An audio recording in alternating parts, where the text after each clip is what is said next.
This program is brought to you by Pussy Magnets. Put a midge on your fridge with a pussy magnet.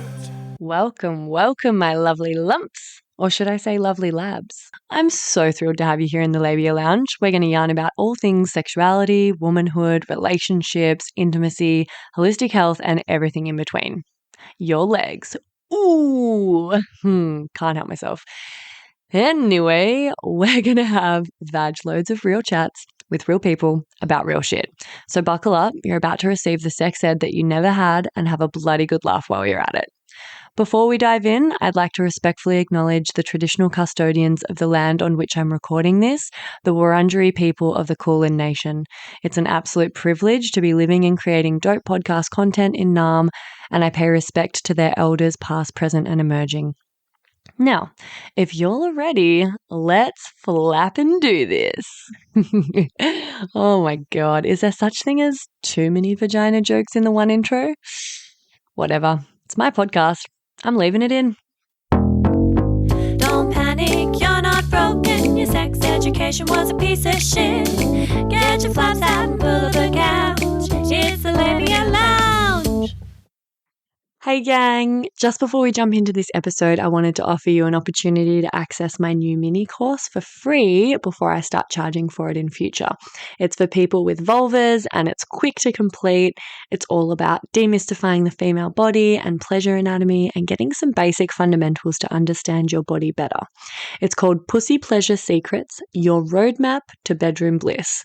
You can grab it on the freebies page of my website or in the show notes. It's a great little free resource to kind of dip your toe in or act as a bit of a taster for my work. So if you've ever been curious about this sort of thing and you just don't know where to start, or you want a really quick, easy, accessible, non-threatening way to get the ball rolling and start working on this stuff, this is a great place to start. Hey legends, just a quick note from me to let you know that this is another Tub Talks installment, which initially started out as me actually in a bathtub with a friend having a chat and hitting record. Now it's sort of evolved to just being in the vicinity of a body of water. So my friend and I were lying by the river in Warby the other day. It was super lush, and I've just started to occasionally, with consent, hit record on my little portable recorder so that if we end up having some chats that have some nuggets of gold in there for you that I think might be relatable or insightful or just interesting to you listeners, I can just cut it together into a bit of a casual episode. So this is different to the usual format where I get a guest on who's an expert in a certain topic and we cover that topic in more of an interview structure. And it's tricky to actually encapsulate what we spoke about because it is a very meandering conversation. But some of the things that we touch upon include my friend's experience as a gay man in the queer dating scene and with Grindr. We chat about this sort of really stereotypical kind of archetype of the sassy, bitchy gay man, the really sort of camp, flamboyant one. And I just get his take on some of these things. We also cover beauty standards and trends and the expectations on us individually and how we experience that as we get older, especially with this obsession with youthfulness and looking young.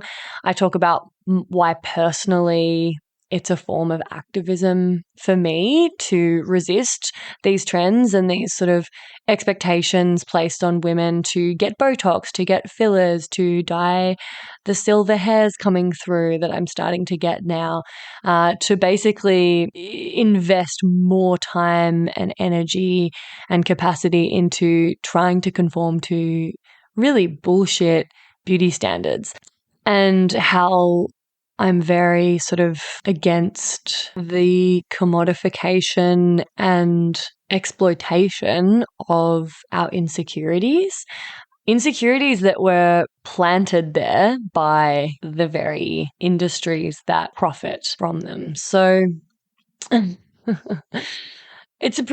some big chats. There's some stuff in there about AI, about parenting approaches.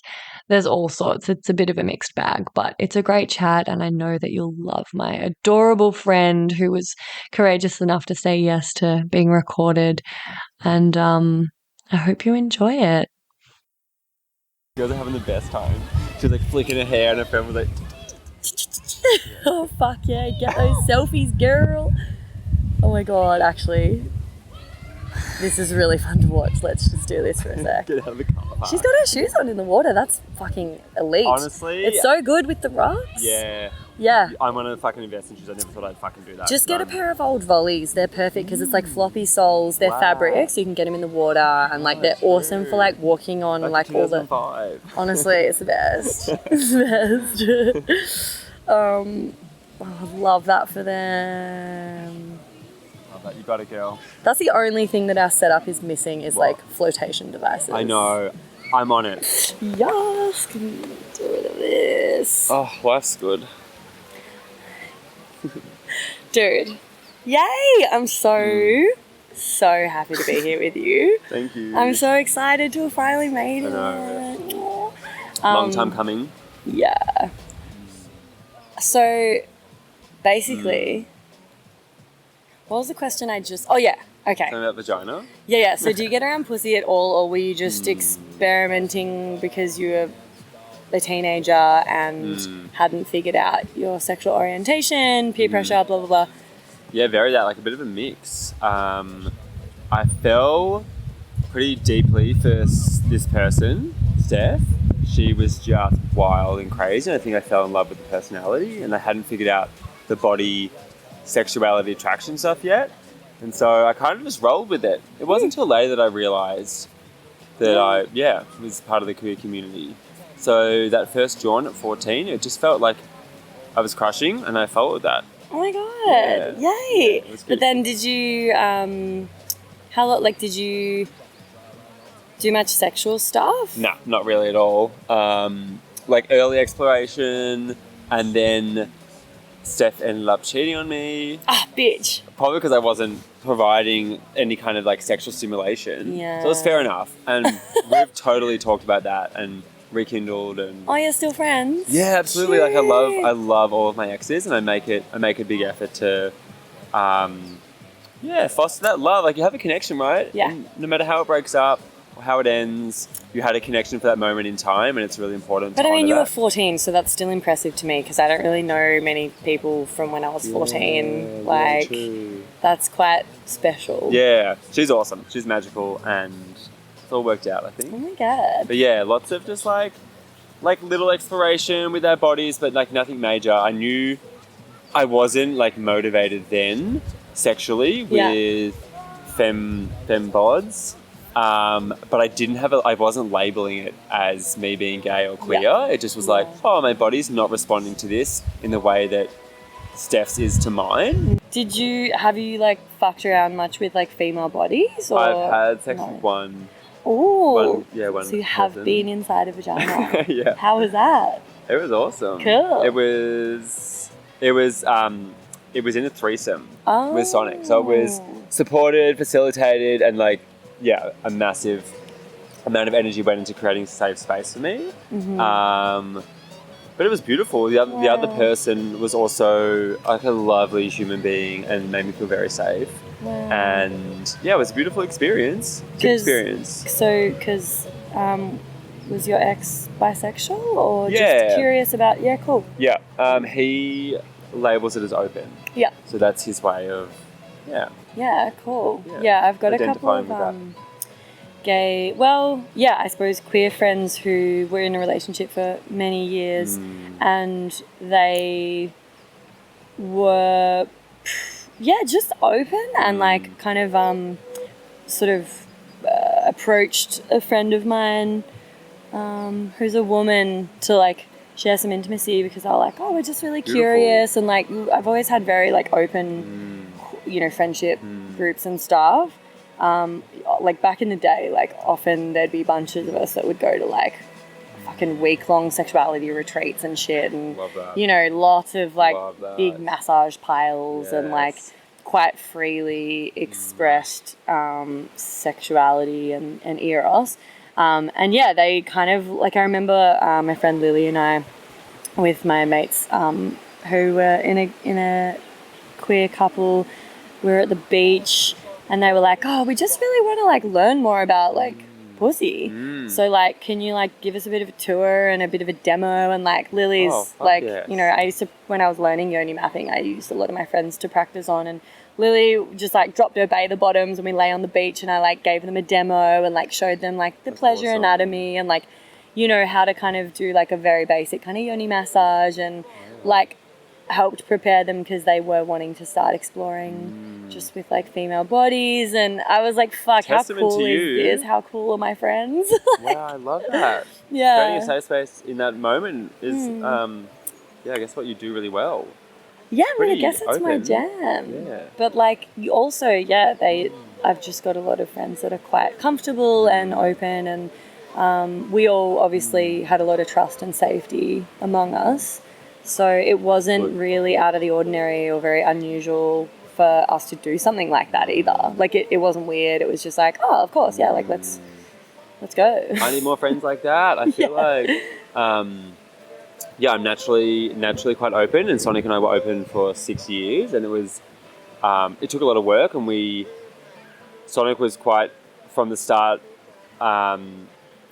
aware of having a set of rules that we stuck to, and it ended up being a really, really good call. So we did no penetrative sex with other humans, and we fooled around every other way. And it was a really great call because then we kept penetrative sex to our relationship. Yeah. But yeah, besides my 6-year open experience in my last relationship, like I'm not traditionally around people who do the sort of things that your friends were doing and exploring bodies openly and comfortably. So it's really nice to hear that. Like I want to be part of those tribes more. Are you into the puss too? Nah, True. not at all. I'm like So what do the you do in those straightest situations? person. Yeah. I've never fucked a woman. True. Yeah, love that. I've never gone down on a woman. Yeah, I've like maybe like Strictly made diggly? out with like a couple of chicks ever. You know, like it's just not like, obviously, yeah, opportunities sort of presented themselves, but I'm just so not attracted to women, like almost ever, and didn't feel inclined or like I wanted to, or maybe like safe enough or whatever. Fair Most of the enough. time. So Yeah. a couple of people have described to me like their experience in the gay dating scene and like with Grindr and things like that, and have sort of like you're like, oh, don't even get me started. They've described like a real lack of, I guess, like kind of like softness and tenderness and like intimacy, I suppose. Like it's felt like there's this kind of culture or attitude that's very like, almost, it sounds kind of like, and this is just like secondhand information and me paraphrasing, but it sounds almost a bit like toxic mask vibes of like, I just want to fuck, like I just want you for your body, let's just like get down to it, no strings attached, boom boom wham bam, thank you ma'am. And there's like a lot of people, like quite a few of my gay friends have sort of lamented the fact that they're finding it really hard to find love and intimacy and someone who wants a relationship and someone who approaches casual sex with love and care and tenderness. And like, I'm super curious about your experience with that, because like that just made me so sad. And I was like, oh, and they've kind of described this like archetype of like this sassy kind of bitchy gay guy that's like their personality or their identity is very much like just being a fucking skanky bitch and being like their whole personality is being really sassy, and it just feels really devoid of like vulnerability or something. Talk to me. What's your experience? There's a lot in that, I feel. I'll start with the Grindr stuff.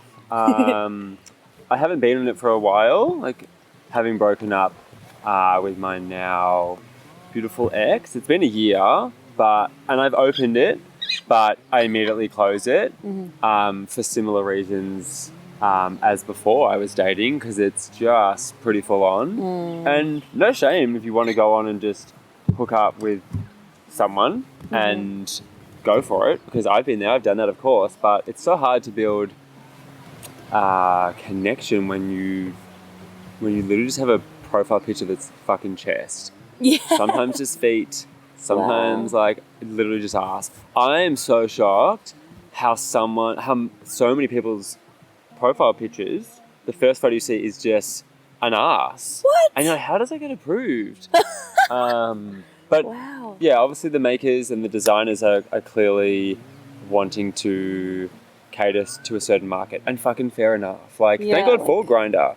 Grinders give me some beautiful hookups. I met Sonic on Grindr, and I'm really grateful for that. But yeah, he was one of the only ones in the little grid that had a life that looked authentic and beautiful and alluring and grounded. Wow. But yeah, I'm reticent to shame too much about the other profiles, because I guess those folk are maybe just stuck in that world where they just want to express their sexuality in that real physical, instant gratification kind of mind Very set. And hookup that's culture, which is fine, but like totally. for straighties, we've got Tinder or like Field for the hookups, but then we've also got Bumble and Hinge for the more like relationship minded, and we've also got like all these other options, whereas like Grindr's like the fucking main one that you guys have, and it does seem like it's almost exclusively like real hardcore hookup culture. It does make it harder, makes it really hard. In the brief moments I've opened it in Warburton, it's pretty scary. It's pretty fucking scary. It's like Bigfoot, the fucking Babadook, you know, you got some like scary characters on there, you know. And can you use regular dating apps and there's still a decent pool of queer folk on there? I've been on Tinder a tiny bit back in the day. You probably haven't been single for long enough to even try. And intentionally not putting myself out there, so it's hard to comment, but I think I'd like to jump onto Field maybe. I've heard some good things about that. I think there'll be some beautiful, open, authentic, beautiful and open, and people who I want to connect with, folks on there. A little bit more progressive and hippie leaning. But at the moment, like all of it's like Grindr heavy, and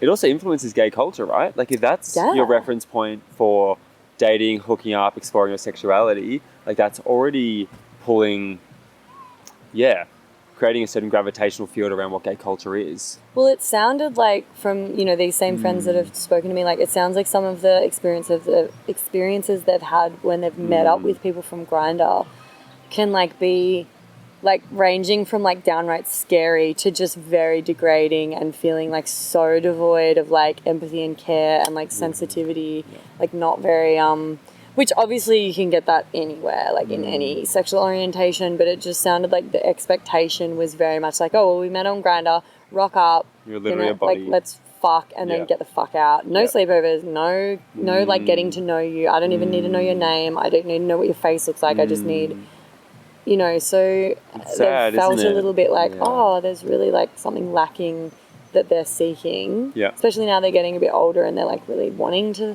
settle down a bit more. Yeah.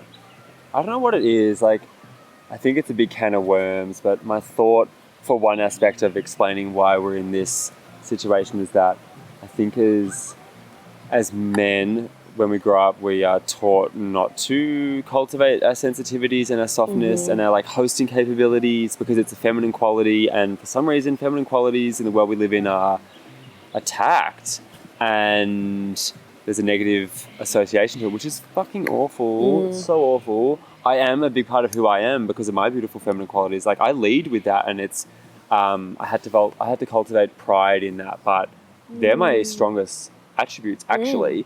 And the strongest person I know is my mum, and she's extremely feminine. But I think maybe that propensity to kill the sensitive, soft side that can be growing or is in queer people growing up, the fact that gets killed possibly has an influence on dating life later in life and your capacity to welcome someone into your home and like explore your bodies and explore hosting and then finishing and like letting that person out of your home. Like people are losing that skill.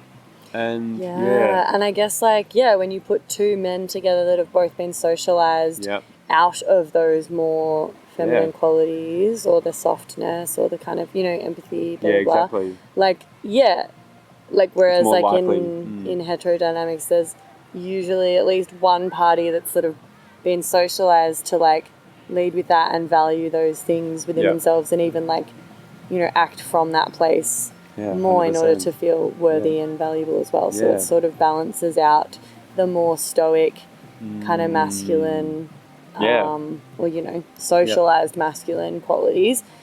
Yeah. And that kind of brings me to like, so it's like a sweeping statement, but there are more defined roles to play in heterosexual relationships because of how we grow up, what we see in media, how we see roles that are assigned to people. Like it's a bit more clear cut for het folk, whereas for two men, it's kind of like, whoa, what do you do?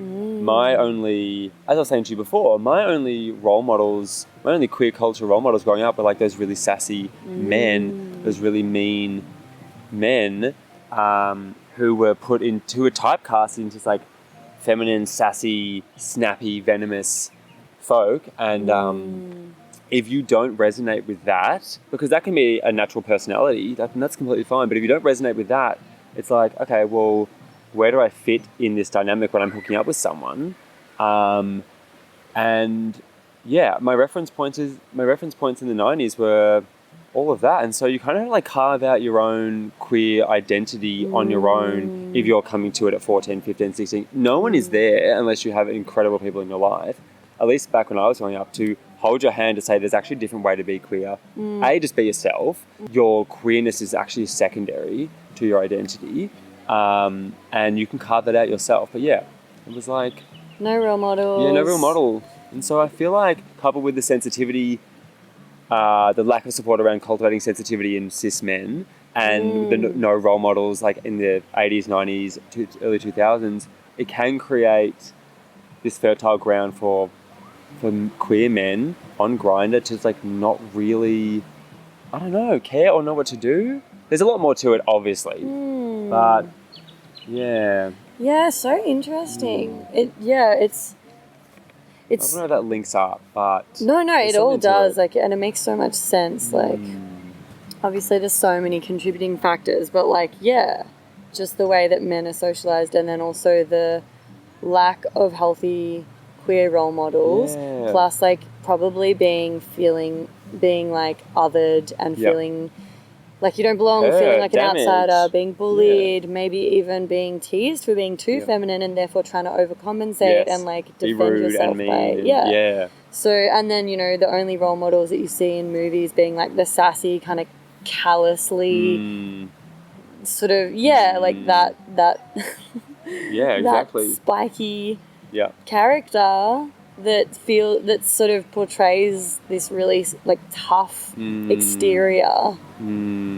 Like it's, probably a defense mechanism, and so it makes so much sense. There's a lot going on. And then you like Yeah. sprinkle in the whole historical culture of gay culture in that it was sequestered to nighttime, hidden down alleyways because it was illegal, it was dangerous. And so you have this gay culture spawned from this like literal dark place of being hidden, and then you add in all those little ingredients we were talking about, and gay culture doesn't even have a fucking chance. Like it's really quite, like a difficult that thing also kind of to checks navigate. out when you think about like this very, very fast and furious, like Yeah, quick, exactly. efficient hookup sort of Safety thing as formula. well. It's like, it used to have to be like a quick glory hole or a Yep. truck stop or like Yep. in the, a cubicle or like, but Yeah. sort of, fitting it in the margins and doing it all undercover.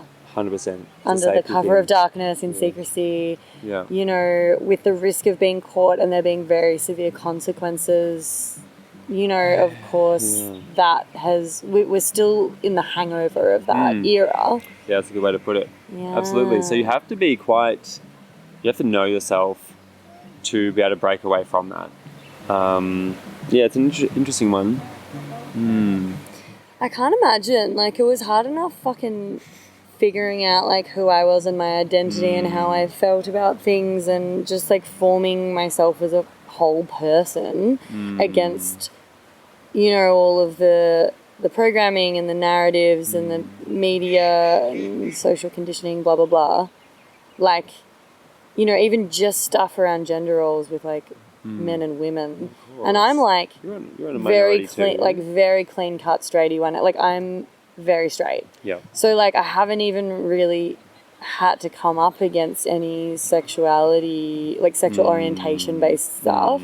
I had my own like set of challenges with sexual Totally. shame You and had your trauma fair and stuff. share. But like, yeah, I can't imagine, because a lot of like, obviously there wasn't really that many healthy role models for anyone, but there was way more heterosexual, cisgendered fucking women, you know, on display for me. Like, yeah. How do you find that? Because, you know, that's also controversial, because the way that women have been portrayed is obviously through the design and eyes of men too. So it's naturally constricting as well. So possibly we have a lot more in common than... Yeah, True, yeah, I guess, I definitely have my own set of challenges with that, and like, I've talked about it on the podcast before, where like, I feel like I was a tomboy for many years because I was really rejecting femininity or anything associated with it, because I also, you know, bought into the whole sort of brainwashing of the patriarchy around all of these, you know, quote unquote feminine qualities being weak and being less worthy of respect and being too sensitive, too dramatic, too needy. And I was like, that's not me. I'm going to be fucking like independent and tough. And like, you know, I just, like, I remember there was quite a few years when I was a kid, probably like just before my teen years, when I was like, I want to be a boy. Fuck this. I just want to be a boy. And it wasn't a transgender thing at all. It's not like I felt like I was in a woman's body, but I was a boy. It was literally just like, I see how things work in this world, and fuck being a girl. Girls are dumb and weak and silly and frivolous. Yeah. And so like, I'm going to just be more like a boy. And that's how I'm going to do this thing, you know? Wow. Yeah. So a lot of my role models in like movies were like really tomboyish girls that played sport and that like kind of just hung out with the boys. Like I was one of those chicks that just had heaps of guy friends, you know? Yeah. And I was like, girls are fucking dumb and they talk about dumb girly stuff and they're bitchy and I don't want a bar of that. But like, you know, that was super toxic in a totally different way as well. Like it's incredible to have girlfriends. Yeah, and of course. healthy like woman sisterhood. And when did you break out of that little dynamic, or has it continued, or where are you at with that? I stopped like wishing I was a boy when I kind of hit high school and I started like, you know, doing all the quote unquote girly stuff, wearing a bit of makeup and doing my hair and caring about fashion. And like I loved like getting ready with the girls before like a freezer, which is like a blue light disco in the country.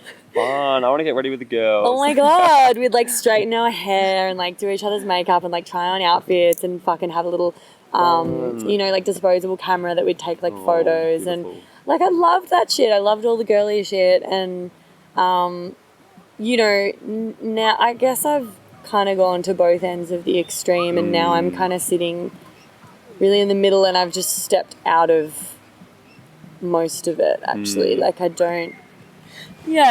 guess I've got the privilege of not really having to think about it all that much because I've never really questioned. I'm very like cisgendered, hetero. Like I haven't really had to question my identity, and how I feel about masculinity, femininity, gender, all of that. So I'm pretty comfortable. Just like I love being a woman, and I now just don't associate, you know, vulnerability and sort of emotional sensitivity with weakness anymore. Yeah. I'm mostly just frustrated that the world is not set up for sensitive little emotional souls like myself. So true. And it's really not. All of these qualities and characteristics are not gendered. I don't really even think of them as like masculine or feminine traits because we all have all of them, and most of it's just really like socialized into us anyway. So I've kind of just embraced womanhood. Fuck yeah. Good on you. Suits you. Really Thanks. suits you. Yeah, my like the shit that keeps me up at night now is like, oh, tell me, what is that? well, it's Hey, baby babes. Sorry to interrupt. I just had to pop my head into the lounge here and mention another virtual lounge that I'd love you to get around. It's the Labia Lounge Facebook group that I've created for listeners of the potty to mingle in. There you'll find extra bits and bobs like freebies, behind the scenes, or discounts for offerings from guests who have been interviewed on the podcast. There'll also be, hopefully, inspiring, thought-provoking conversations and support from a community of labial legends like yourself. My vision for this is that it becomes a really supportive, educational and hilarious resource for you to have more access to me and a safe space to ask questions you can't ask anywhere else. So head over to the links in the show notes or look up the Labia Lounge group in Facebook and I'll see you in there. And now, back to the episode. It's the impact of the male gaze and the patriarchy on beauty standards and how like women's bodies are basically, you know, trends that can be manipulated by the powers that be to make money and commodify our insecurities. And like, you know, I have no judgment around people who alter themselves cosmetically to feel more comfortable in their skin, to elicit more social status or be appealing to find a partner or to whatever. Like, I fucking get it. I get it. And like, you know, when I was 18, I got so much laser hair removal because I was like so self-conscious about my hair, and I used to wish I could get a boob job because I hated my small breasts, and like I definitely, you know, almost went down that route of the slippery slope of like just sort of cosmetic interventions and trying to like improve my appearance, but sort of luckily found the right sort of social spaces and communities and like resources and role models and influences that, you know, helped me just feel okay about myself without doing all that stuff.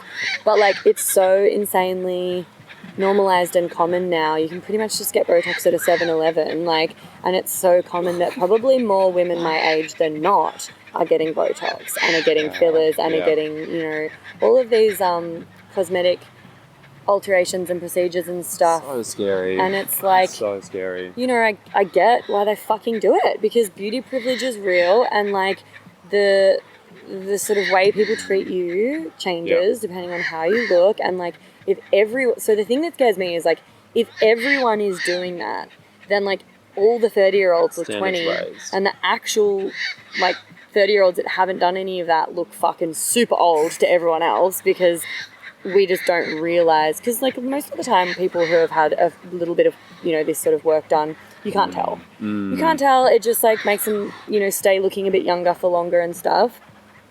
And I'm like noticing these like intrusive thoughts popping up within me because I'm 34.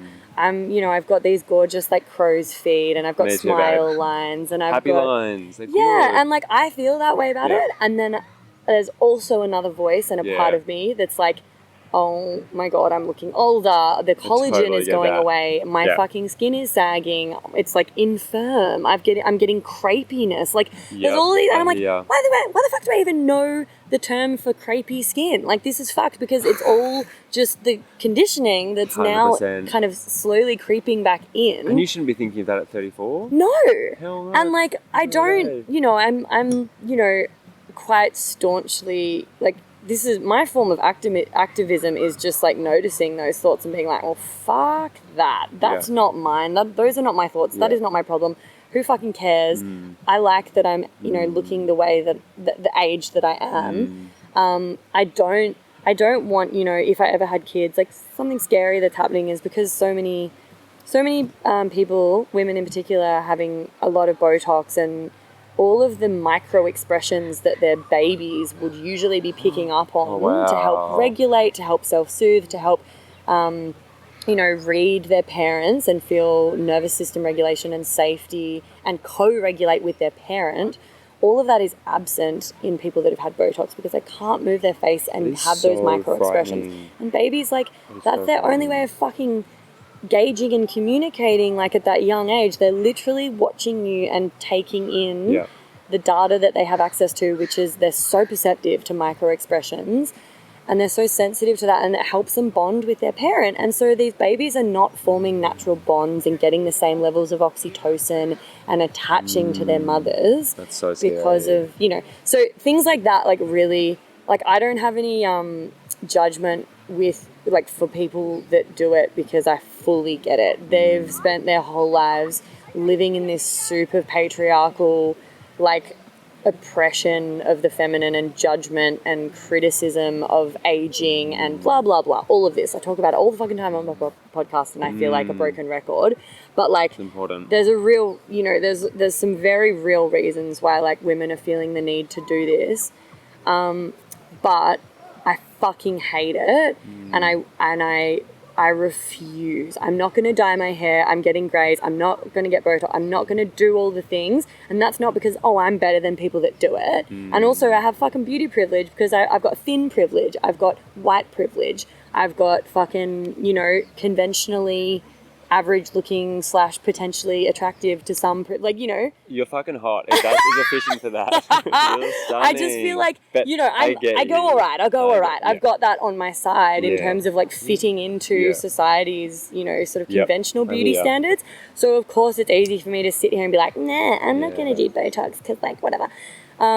That's not what I'm not trying to like, I'm like, this is such a delicate subject, but like, I also feel like, you know, no matter what you look like, you're not immune to like all of these thoughts about how you're now fucking ugly and undesirable and unfuckable and unlovable and it's going to be harder to find a partner. And like, you know, also thoughts that I'm having are like, and like everyone around me, I'm noticing like no one is aging. They're all looking younger and younger than me.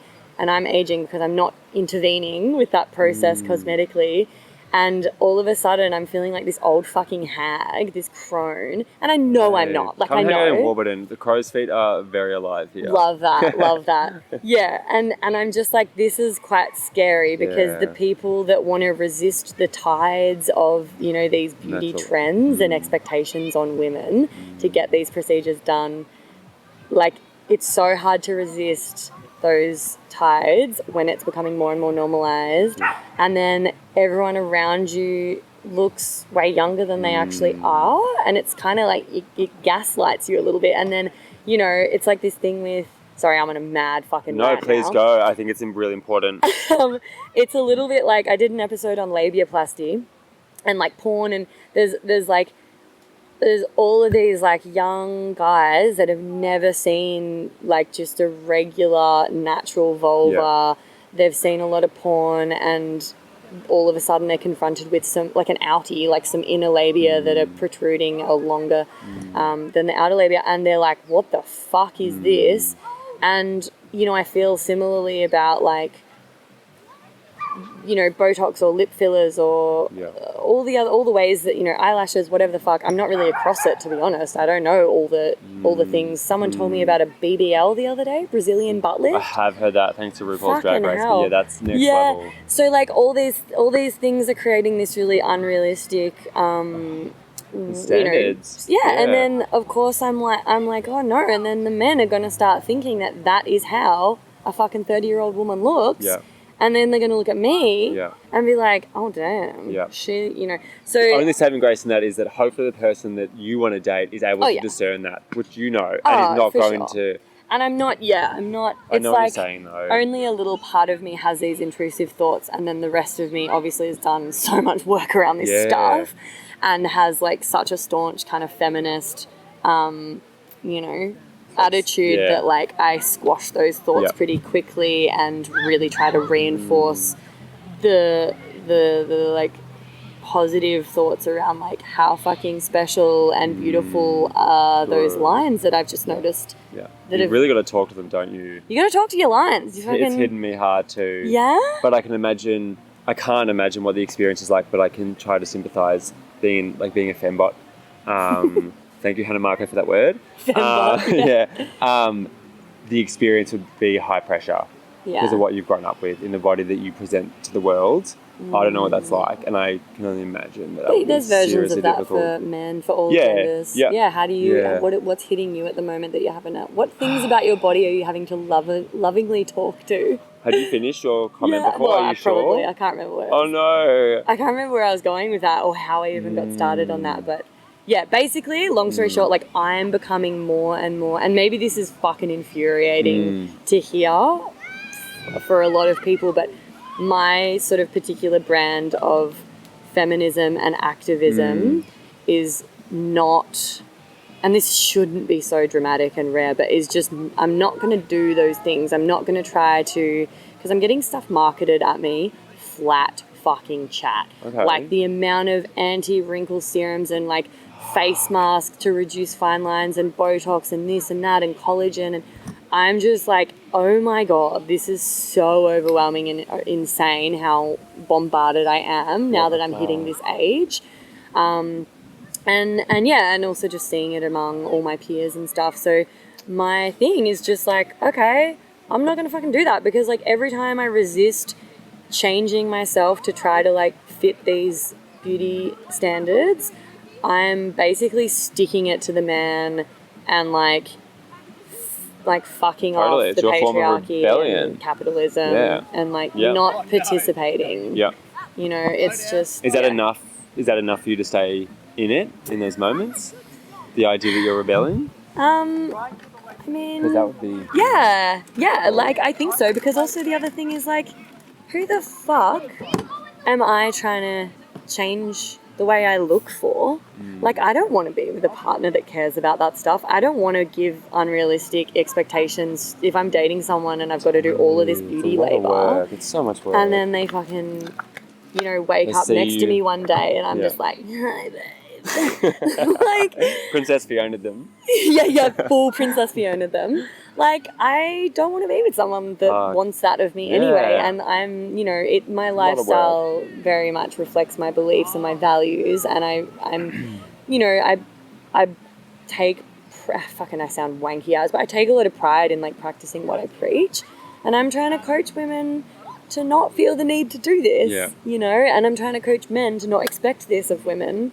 And I'm trying to coach fucking everyone to recognize what is, you know, important and what's real in terms of like human bodies and sex and intimacy, and what's just fucking porn and media. Yeah.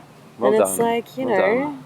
as if I'm gonna fucking go and like, and I know there's a lot of arguments for like doing the beauty labor in order to get a leg up and attain certain status or power or privilege or control. If you're in a woman's body in particular, it's like, do what you can fucking do and then become more successful as a result in different areas of your life, and then do more good as a result, like, sure. Yeah. But I feel like if everyone is playing by that playbook and everyone's buying into it and everyone's following this narrative and changing themselves to try to, then we're still like acquiescing, we're still enabling those narratives where like we're accessories to the crime. Fully. And I'm not participating. Yeah. Fully. Yeah. Okay, so now I'm done. Well done. Yeah, so passionate. It's really important, isn't it? And thank you for sharing that. Gosh, thanks for listening. I guess in my own way, because we have very different experiences, I come from a long line of really tall, really slender folk, proud to be, you know, a 6'3" tree. But traditionally, the people in my family that have that body type are females. And model body. Yeah, I've been endowed with this really long body, and it had benefits growing up because, you know, I could reach for shit in the supermarket or play basketball really well. And I'd be complimented on it by certain cultures when I travelled and things like that. But yeah, I because of the attack on femininity, and particularly the danger of me being coupled with femininity growing up and trying to hide as a queer man because it wasn't safe for me to come out, I put a lot of hate into my body because it didn't look the way that, you know, masculine ideals purported. Like you wanted to be musclier. Yeah, just bigger. Like I'm just, you know, just really, really slender. Yeah. And it's a daily practice to pour love into my body. And then, but it's fine. Like, again, I've been endowed with a lot of other privilege and I'm grateful. And, But it's an interesting can of worms, I think, being a queer man, being sort of a little bit more femme-presenting, skinnier body in a man's world too, that is pushing me to go to the gym and get big. Yeah. And then the gay culture pressure on top of that, it's very, especially in the city, it's very like, well, most of the pictures on Grindr are pictures of chests or like muscles and stuff. Yeah. Lucky I got a good face, so clear, you know. Thank fuck. No, that's seriously. You do have a great face. I was going to Thank say. Thank you. Like, you're very beautiful. Little bit lucky there, but not really. I think I just do travel with some degree of insecurity, but I'm learning to fuck that off. I need to. I really need to, because life is going really quickly at the moment, and my beautiful ex as well poured a lot of love into me developing my mindset around like loving my body, and that was really powerful too. So it is what it is, really. But I think my complication really is that the capstone and all that experience is, I experienced with chronic fatigue and fibromyalgia. It's really painful for me to exercise. I feel like I've been hit like a bus if I go for a little run or go to the gym. It's not normal level post-gym stuff. I feel like I have the flu, and it can last 3 to 4 days, anywhere up to a month. And so I've worked a lot on my mind and my thoughts and patterns and my heart and things like that require a different level of exercise. But yeah, my body is like the last thing that I kind of worked on. Luckily, it hasn't impacted dating, my experience of my sexuality, but it's definitely impacted my peace of mind, for sure. Walking in and out of the water at the beach or by the river, taking my top off in front of people that I'm hooking up with. It's like, is this okay? Yeah, of course. Like, am I too skinny for you? There's a level of like, do I disgust you sort of thing. And it's all good. It's all good. I've got to be struck by something, because we all have a degree of intersectionality, and this is a very specific intersectionality experience. But I carry so much privilege in my body that it's okay, that I'm like, I've got to like bring myself back to center. I carry so much fucking privilege. Yeah, you have a lot of privilege, but it is just still being heartbreaking. in a cis man body. And emotional privilege of having really like loving parents that are still together and like, totally. But like it's just fucked, isn't it? It's so heartbreaking. Like, it's not like anyone even, and I hear this with clients constantly, no one uses words that are like neutral or like relatively chill, like, I'm worried, are they, like, I can't think of a word, but you just said like, are they repulsed by me? Oh, yeah. And we need to talk about that too. I didn't all my mention clients, like the words they use are really strong, really strong connotations. Like they feel like they're revolting and they're disgusting. Yeah. Someone must be absolutely repulsed. It's like, these are huge words and feelings, and like to think someone would be, like to almost expect someone to be repulsed by you and your body. What a thing to carry around and carry into intimate experiences. Because I used to feel that way about how hairy I was. Really? Yeah. Oh my God. That's why I got so much laser. Because especially when I was a teenager and started reading Dolly magazines and Cosmo and fucking dating, like having body hair as a woman, fuck, absolutely not. Absolutely taboo, not. isn't it? I was so bullied and I was so terrified that like, that anyone would like touch me near the genitals, because my pubes practically formed hot pants. Like my fucking butt crack and like my inner thighs. Like I was just so hairy. Yeah. At what age was this? My toes, I had a snail trail, I had a mustache, I had a unibrow, I had fucking hairy nips. Like fucking 13, 14. Shit, that's a lot, isn't it? Yeah, it was hectic. Like, how's that? Like, welcome to puberty. Everything about what's happening to your body is the opposite of what is hot and sexy and desirable and what people are expecting of you. And the kids at school are going to fucking make you know about it, because you've got no tits and you've got a hairy mouth and you've got a fucking hairy back like a gorilla, but you're also too skinny and you're also a frigid, but then you're like, you can't fucking win. This is why, like, when I have my moment on my soapbox and I complain, I can't, because the beauty standards that you have adhered to or rallied against, or the walls that you had to bring down around those beauty standards, are immense. Yeah. Immense. It's big stuff. And, immense. it's just gotten more and more hectic since I was a teenager. So luckily I kind of went to a confest and like did some fucking self-work and some hairy armpits. Got some hippie friends. Yeah. And all of a sudden I was like, oh, thank fuck, I don't have to buy into that anymore. And I've like, I've like stepped out of the matrix. Yeah.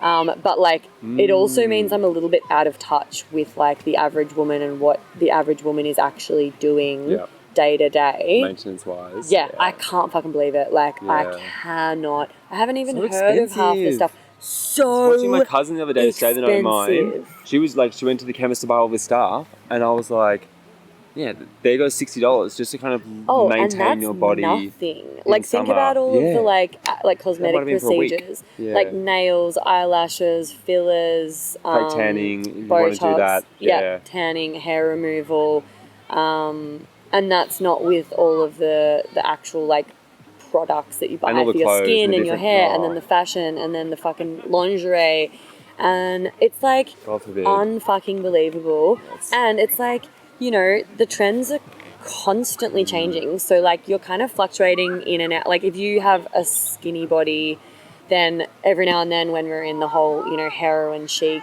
era, you're in fashion, your body is in fashion, but then Oh, all of a God. sudden we want the curves, so the Kim Kardashian, like the KKK So true. the KK boards or whatever the Yeah. you know. Yeah. And so like you can't actually win. You might be in vogue for a while, and the rest of the time you're like altering things or whatever and spending cunt loads of money, and like it's super like That's a lot of painful and money. time consuming. You know, it's basically like detracting from the energy and time and money we have to So further ourselves consuming. in terms of our career or our Yeah. personal development or professional, Yeah. whatever. And then, you know, it's like, God, it's just so wild to me that, you know, a big thing that we that's expected is like you have to be really sexy and hot and kind of fit into these beauty standards, but it's got to look effortless. It's got to look natural. It's got to be like you could just wake up and roll out of bed like this. And so you've got to spend all this money and effort, but also kind of keep it a secret and not admit that you do it, because how shameful. And also like do it in a way that kind of looks like you haven't done it. So of course then that's even worse for like what I was talking about before with like, oh well now like, you know, potential suitors for me, like I'm in the fucking dating pool, it's like, oh, people are going to be expecting this like effortless natural beauty and youth, but like what they're actually seeing and assuming is effortless and natural for people of that age is not at all. Yeah. And so yeah, it's so fucked. It's That's so much fucked. cognitive load. You're right. It does detract from the self-development, doesn't it? Or just like being in the moment or authentic. Yeah, it completely cuts us off at the knees so that we can't like be in our full power, and like it's practically just a conspiracy of the patriarchy Yeah. to keep women Yeah. small and shackled and like unable to be in our full power and essence, and like sort of liberate ourselves to achieve, you know, success and respect and power and fucking happiness. Oh my God. You know, Yeah, like yeah. if we're so fucking distracted by self-loathing and needing to spend all of our paycheck and our spare time on like worrying about what we look like and going to go get it altered and like trying to halt or slow down the aging process and hide that we have all these quote unquote imperfections, then like we have no fucking capacity or energy or time or money left over to like achieve our dreams and our goals, or, you know, feel like enough self-worth to feel like we're deserving of achieving those goals or having love or, you know, having the relationship with someone that treats us the way that we just, like, it's fucked, Yeah, dude. It's that- unbelievable. That is so much. Yeah. So much in that. Yeah. Excuse this quick interruption. I'm shamelessly seeking reviews and 5-star ratings for the potty because, as I'm sure you've noticed by now, it's pretty fab, and the more people who get to hear it, the more people I can help with it. Reviews and ratings actually do make a big difference to this little independent podcaster. And it's really easy to just quickly show your support by taking that simple act of either leaving 5 stars for the show on Spotify, or even better, writing a written review and leaving 5 stars over on Apple Podcasts. Or if you're a real overachiever, you can do them both. That would be mad. If you're writing a review, though, just be sure to use G-rated words, because despite the fact that this is a podcast about sexuality, words like sex can be censored and your review won't make it through the gates. Lame. Anyway, I would personally recommend doing that right now while you're a member, just to get on top of it and let me know you're with me on this journey. Thanks, gang. Enjoy the rest of the epi.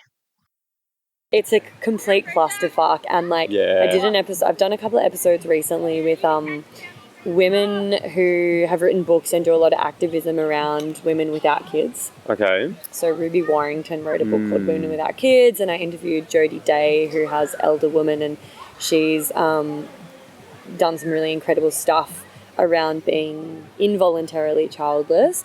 And those episodes are fucking fascinating. And like the book Women Without Kids, so fascinating because it really got into like what you were just talking about around like in whose best interest Like the is economics it of it. for women to have children. Yeah. And obviously there's a big reason why we are pretty much like told from a young age and Yeah. socialized to believe that our main purpose in life is to procreate, Totally. to have kids, to be a mum. If you're not a mum, you're a fucking cat lady, you're a Yeah. spinster. If you're single, you're fucking pathetic. It's all about Yeah. finding a partner, having kids, and you know, that's limiting so, and unfair. Yeah. So limiting and unfair. Yeah. This is why I have so much respect for femme folk, because personally I would not be sitting here with you if it wasn't for the beautiful women in my life.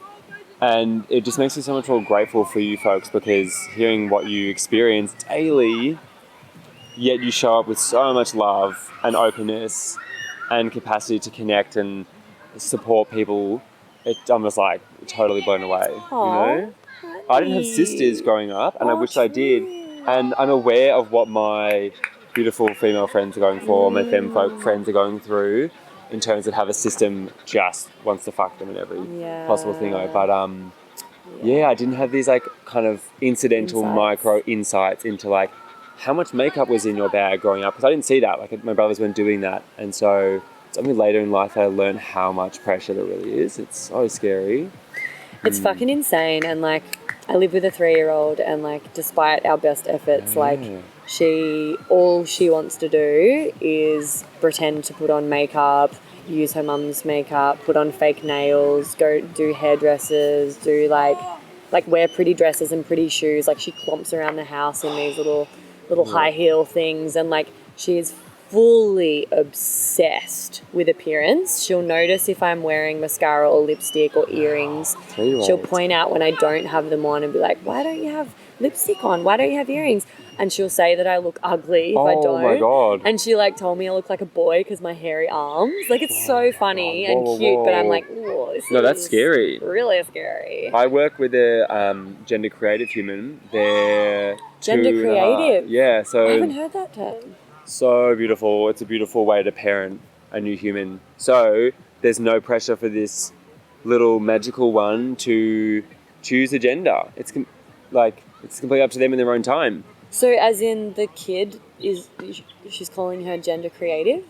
Yeah, the dad is calling their kid gender creative, and just supplies gender neutral toys and creates a gender neutral environment for this little one to eventually choose their gender. Yeah, that's and it might go down a certain route based on the sex assigned at birth. I don't know, but they're given this incredible opportunity to just find their own path. But it's and forge also it. still fucking impossible because, like, I don't know where Billy gets a lot of, well, like, obviously she sees her mum putting on makeup occasionally and blah, blah, blah, but I think she goes to kinder and she's around other kids and she's around other adults and she sees, like, you know, TV, like some of the TV shows for kids. Yeah. And so there's so many, like, you'd have to pretty much curate everything they see on the screen. Yeah. Every single thing they're exposed to, every other person, because, like, she'll come back from kinder and have all of these, you know, it's kind of impossible not to, because people treat her like a little girl and they emphasize, like, we're still so outdated with all of that stuff. Yeah. So, like, despite, you know, because her mum and I are, like, really across this and really trying to be as, like, you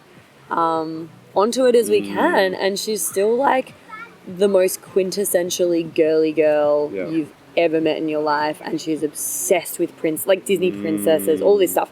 You can't fucking escape it unless you basically homeschool them and keep them away from every other person and TV show and YouTube video and fucking advertisement or, like, billboard in fucking...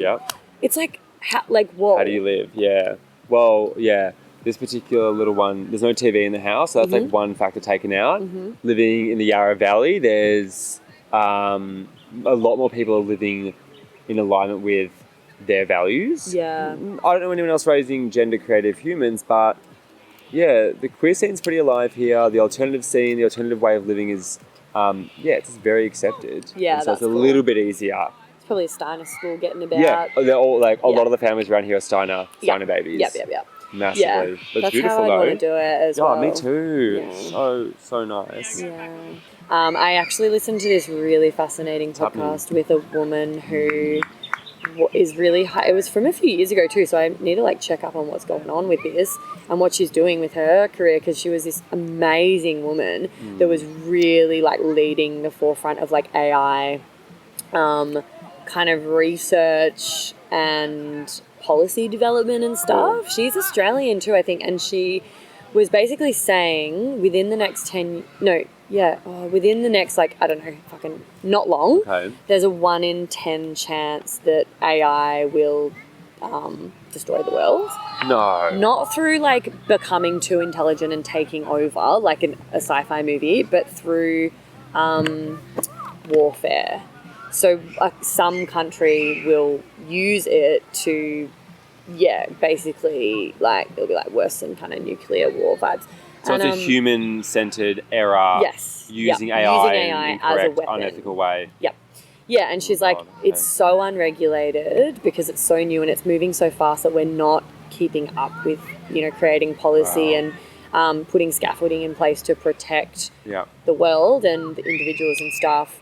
We've seen, and she was saying, it was really cool. She was like, basically there's no women in this field, and the people that are making the AI technology and the policy are like pretty much mostly men, and it shows. She's like, remember when the Metaverse came about and that woman got gang raped in the Metaverse in like a virtual reality thing, and it's like, if there was a woman on the board creating that platform, they would have been like, oh, a virtual reality platform where you can have an avatar and look like anyone you want. It's basically anonymous. You can be anyone you want. You can touch people in the game, and there's no regulations or laws. What the fuck do you think's going to happen? A bunch of men raped this woman, and like, obviously, a lot of people were like, like, she could have just, like, exited the game, blah, blah, blah. It's like, oh, cool, that's so trauma-informed. Like, she went into a freeze response and she couldn't...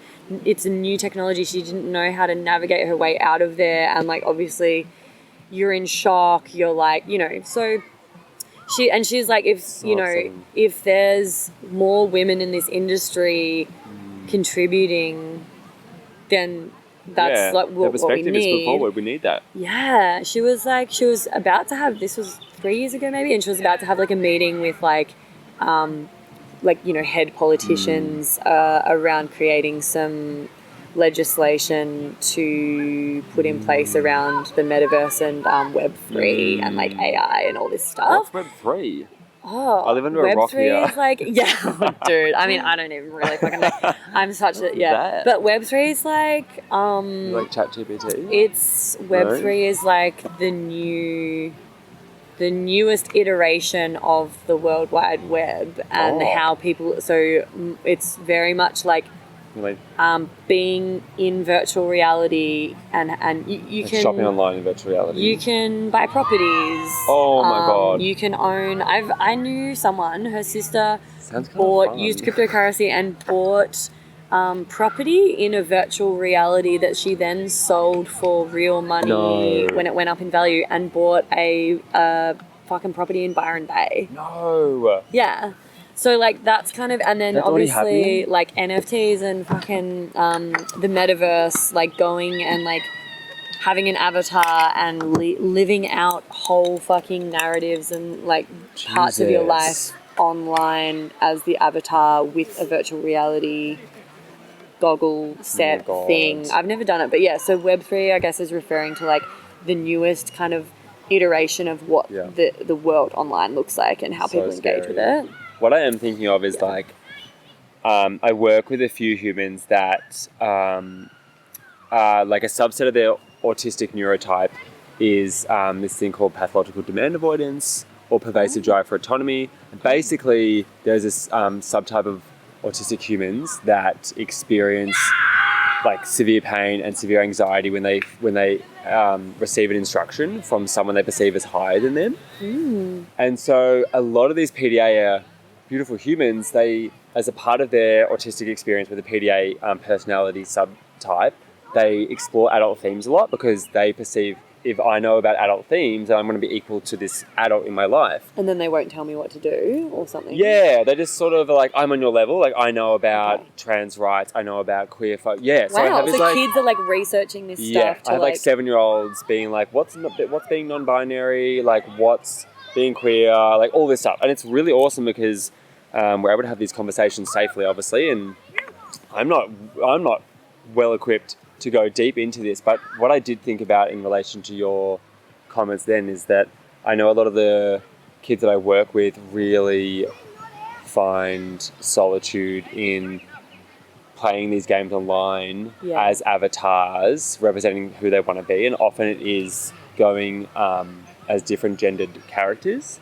and exploring aspects of their aesthetic in this virtual reality. And it's like deeply moving and powerful and helpful for them. So there is this beautiful side to it. You're right. If we're looked after, I imagine, like, holy shit, how cool would that be to, have a space where you can move around in that world, in the body that you feel like, and the aesthetic that you feel matches you. Yeah. But I feel, and I hear you, that we need people developing these policies to have an array of experiences, and the intersectionality on that board needs to be diverse. It needs to be like men, women, queer folk, trans folk. Yeah. Everyone. I know. It is such a shame that there's not a lot of women that are drawn to those fields. Yeah. Which, go on, give us some coconut water. And like, I wonder. I mean, this is so outside of my this is above my pay grade, but like, I wonder how much of... Thanks. Do you want some ice? Yes, please. Okay. How much of... Like, why do you think there's way less women in the more sciencey, mathsy, AI spaces? Like, obviously, historically, it was super gendered because of patriarchal reasons, but then it's also like, do the way that our brains work somehow lend themselves more to, I don't know. And it's funny because it really doesn't appeal. Well, also, maybe like, and this is also, I'm just like, oh my God, way to get yourself cancelled, Freya, especially since I'm so not an authority on this. Right now? Okay, right now. Oh, whoa. Well, I'm thinking like, I'm thinking about, I don't know the stats, but are there more men with autism than women? Is it more common for men or the type of autism? The only thing I know about that is that more women go undiagnosed until later. Yeah. The average age is 13 for girls, women, whereas boys it's like and it 5 or 6. Yeah, that's all I know. So it's more genetically passed down stronger in the male line. Okay. Yes, and so a lot of the people that I know that work in those fields, like physics, maths, engineering, a lot of, like, I've got a friend who's an astrophysicist, mechatronics engineer, like mathematician, blah, blah, blah, all autistic.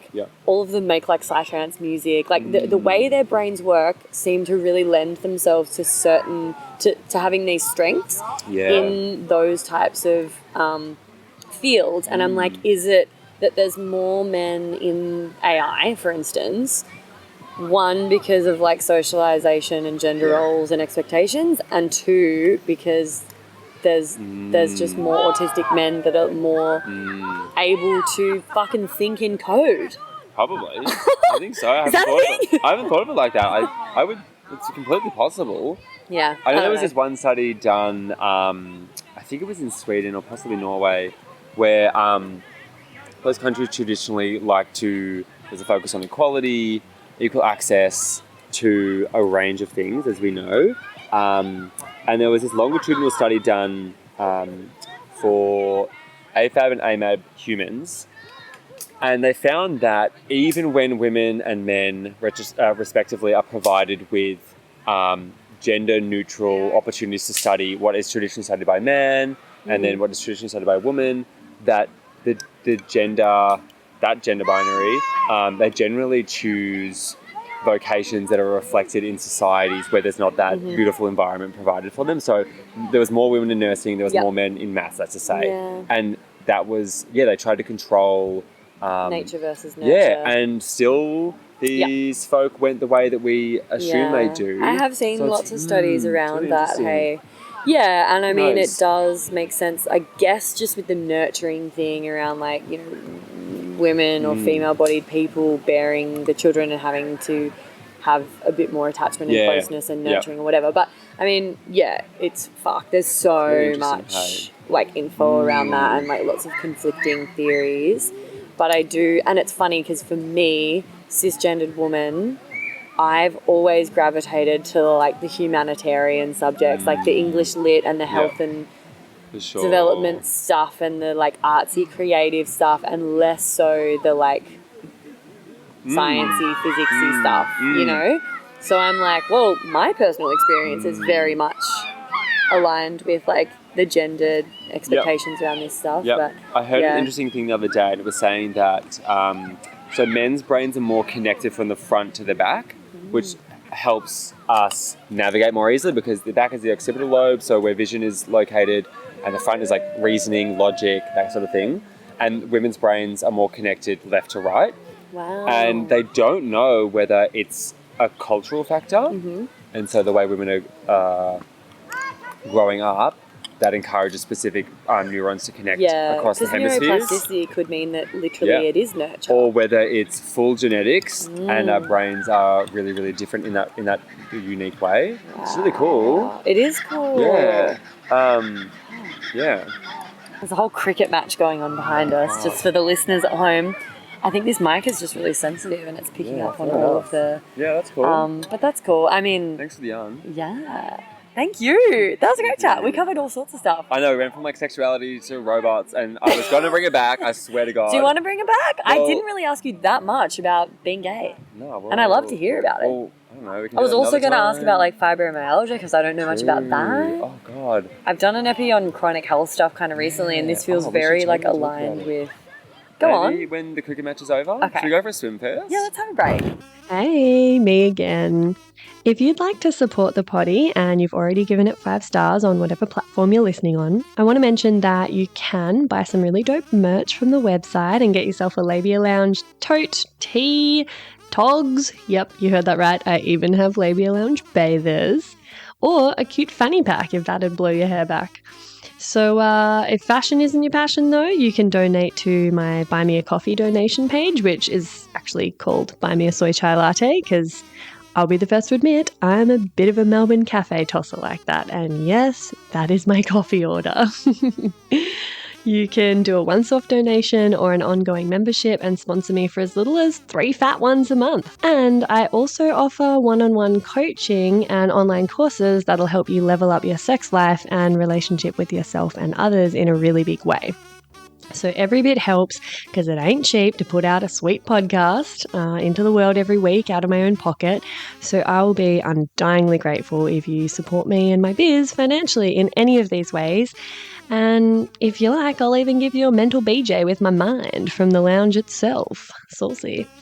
I'll pop the links in the show notes. Thank you. Later. And that's it, darling hearts.